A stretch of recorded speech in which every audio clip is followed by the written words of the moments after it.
दोस्तों नमस्कार। आज मैं आपको एक ऐसी घटना के बारे में बताने जा रहा हूं जिसने साबित कर दिया कि अगर सवाल संविधान का हो, देश की मर्यादाओं का हो, तो सत्ता चाहे कितनी भी ताकतवर क्यों न हो, उसे झुकना ही पड़ता है। और ये कमाल किसने दिखाया है?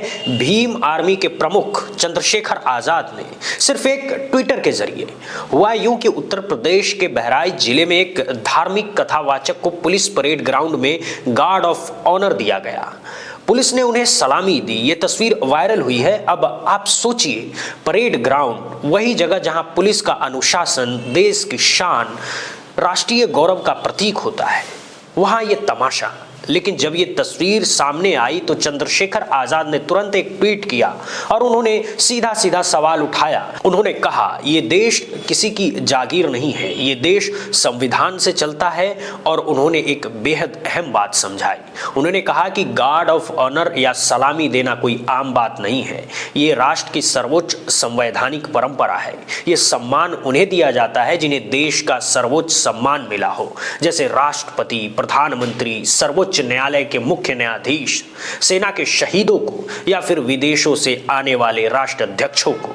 यह सम्मान किसी धार्मिक कथावाचक को नहीं दिया जा सकता, चाहे वो कितने ही बड़े क्यों ना हो। ये प्रोटोकॉल की, संविधान की मर्यादा की बात है। और देखिए, सवाल सिर्फ जमीन के इस्तेमाल का नहीं है। सवाल यह है कि किस कानून के तहत, किस अधिकार के तहत और किस प्रोटोकॉल के तहत उत्तर प्रदेश पुलिस ने संविधान की इतनी खुली अवहेलना की। क्या पुलिस का यह कर्तव्य है? क्या यही है राज की सेवा में? दोस्तों, इस एक ट्वीट ने पूरे मामले को पलट दिया। इसके बाद पूरी योगी सरकार बैकफुट पर आ गई। यूपी पुलिस को सफाई देनी पड़ी, डीजीपी को संज्ञान लेना पड़ा, एसपी से जवाब तलब किया गया और आखिरकार मानना पड़ा कि परेड ग्राउंड का अनाधिकृत इस्तेमाल किया गया था। यानी सिर्फ एक ट्वीट ने पूरी सत्ता की नींव हिला दी। लेकिन चंद्रशेखर आजाद ने इसे खानापूर्ति बताया है। उन्होंने कहा है कि यह सिर्फ दिखावा है, असली कार्रवाई नहीं हुई है। उन्होंने सही कहा, क्योंकि सिर्फ जवाब तलबी से काम नहीं चलेगा। जिन अधिकारियों ने यह गलती की है उनके खिलाफ सख्त कार्रवाई होनी चाहिए। यह सुनिश्चित होना चाहिए कि भविष्य में ऐसी घटनाएं दोबारा ना हो। इस घटना में हमें दो बड़े सबक मिलते हैं। पहला, संविधान और प्रोटोकॉल का महत्व। हमारे देश संविधान से चलता है, किसी की मर्जी से नहीं चलता। गार्ड ऑफ ऑनर देश का गौरव है, इसे हल्के में नहीं लिया जा सकता। दूसरा, एक जागरूक नागरिक की ताकत। चंद्रशेखर आजाद ने साबित कर दिया कि अगर सही सवाल उठाया जाए तो सत्ता को झुकना पड़ता है। उनकी आवाज इतनी तेज थी कि पूरी प्रशासनिक मशीनरी हरकत में आ गई। दोस्तों, हमें भी सीखना होगा, हमें भी अपने अधिकारों के प्रति जागरूक रहना होगा। हमें यह समझना होगा कि देश की संस्थाओं, प्रोटोकॉल और संविधान का सम्मान हम सभी का कर्तव्य है। अगर हम चुप रहेंगे तो ऐसी घटनाएं बढ़ती जाएंगी, लेकिन अगर हम आवाज उठाएंगे तो गलतियां सुधरेंगी। इसीलिए आइए संविधान का सम्मान करें, देश की मर्यादाओं का सम्मान करें और हमेशा याद रखें, ये देश किसी की जागीर नहीं है, ये हम सबका और ये संविधान से चलता है। आज हम एक ऐसे मुद्दे पर बात कर रहे हैं जो सिर्फ एक घटना नहीं, बल्कि हमारे लोकतंत्र की रीढ़ पर सीधा प्रहार है। बहराइच में हुई वो घटना जहां एक धार्मिक कथावाचक को पुलिस परेड ग्राउंड में गार्ड ऑफ ऑनर दिया गया। ये सिर्फ एक तस्वीर नहीं, ये एक खतरनाक मिसाल है। और मैं आपसे सीधा सवाल पूछता हूं, आखिर गार्ड ऑफ ऑनर दिया ही क्यों गया? किसके आदेश पे दिया गया? किसने अनुमति दी? ये सवाल आज भी जवाब मांग रहा है। देखिए, ये मामला किसी बाबा, किसी धर्म या किसी की आस्था का नहीं है। ये मामला सीधे सीधे हमारे संविधान पर हुए हमले का है। जब पुलिस और प्रशासन सत्ता के इशारों पर नियम तोड़ने लगे तो समझ लीजिए कि लोकतंत्र का दिया बुझने लगा है। और इसी वक्त चंद्रशेखर आजाद ने वो ऐतिहासिक ट्वीट किया। उन्होंने साबित कर दिया कि संविधान से ऊपर कोई नहीं, ना कोई बाबा, ना कोई सत्ता, ना कोई सरकार।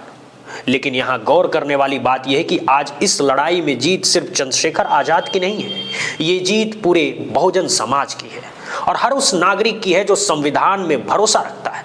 ये जीत उस हर व्यक्ति की है जो मानता है कि देश का कानून सबसे ऊपर है। और यही संदेश आज पूरे देश को मिल रहा है। अगर नियम तोड़े जाएंगे तो आवाज उठेगी, चाहे वो आवाज एक ट्विटर की ही क्यों न हो। एक ट्वीट ने पूरे सत्ता की नींव हिला दी। और अब तो खुद मायावती जी का बयान भी सामने आया है। बसपा सुप्रीमो मायावती जी ने सीधे योगी सरकार को लताड़ लगाई है। उन्होंने भी साफ कहा है कि ये गलत है, ये संविधान का अपमान है। तो अब स्थिति ये है कि योगी सरकार को दोनों तरफ से लताड़ मिली है। एक तरफ चंद्रशेखर आजाद और दूसरी तरफ मायावती, यानी दोनों विपक्षी दलों ने एक साथ आवाज उठाई है। अब देखना यह होगा कि योगी सरकार और उत्तर प्रदेश पुलिस इसका क्या जवाब देती है। क्या यूपी पुलिस सामने आकर माफी मांगेगी? क्या वो सफाई देगी कि आखिर गार्ड ऑफ ऑनर दिया ही क्यों गया? क्या जिम्मेदार अधिकारियों के खिलाफ कार्रवाई होगी या फिर ये मामला भी दबा दिया जाएगा? दोस्तों, ये सिर्फ एक प्रशासनिक गलती नहीं है, ये एक खतरनाक ट्रेंड की शुरुआत है। अगर आज हम चुप रह जाएं तो कल कोई और बाबा किसी और ग्राउंड में किसी और तरीके से संविधान की धज्जियां उड़ाएगा। हमें ये समझना होगा कि गार्ड ऑफ ऑनर देश का सर्वोच्च सम्मान है। ये सम्मान उन्हें मिलता है जिन्होंने देश के लिए अपना सब कुछ न्यौछावर कर दिया है। ये सम्मान शहीदों को मिलता है, राष्ट्रपति को मिलता है, प्रधानमंत्री को मिलता है, किसी धार्मिक कथावाचक को नहीं। इसीलिए मैं आप सभी से पूछता हूं, क्या बाबाओं को गार्ड ऑफ ऑनर देना सही है? क्या ये संविधान का अपमान नहीं है? क्या ये देश की संवैधानिक परंपराओं की खिल्ली उड़ाना नहीं है? क्या हम चाहते हैं कि हमारी पुलिस बाबाओं को सलामी देते रहे? आप अपने विचार कमेंट में ज़रूर बताएं, क्योंकि ये सिर्फ मेरा या किसी एक नेता का मुद्दा नहीं है, ये हम सभी भारतीय नागरिकों का मुद्दा है। हमें तय करना है कि हम कैसा भारत चाहते हैं। क्या वो भारत जहां संविधान सर्वोपरि हो, या वो भारत जहां सत्ता के इशारे पर नियम तोड़े जाएं? मेरा तो स्पष्ट मानना है कि संविधान हमारा सब कुछ है और हमें इसकी रक्षा करनी ही होगी। ये घटना हमें एक बड़ा संदेश दे रही है। जब भी कोई गलत हो, चुप मत रहिए, आवाज़ उठाइए। चाहे वो आवाज़ एक ट्वीट से शुरू हो, एक पोस्ट से शुरू हो या एक बयान से शुरू हो, हर आवाज़ मायने रखती है। तो दोस्तों, आज के लिए बस इतना ही। बहुत बहुत धन्यवाद, बहुत बहुत धन्यवाद।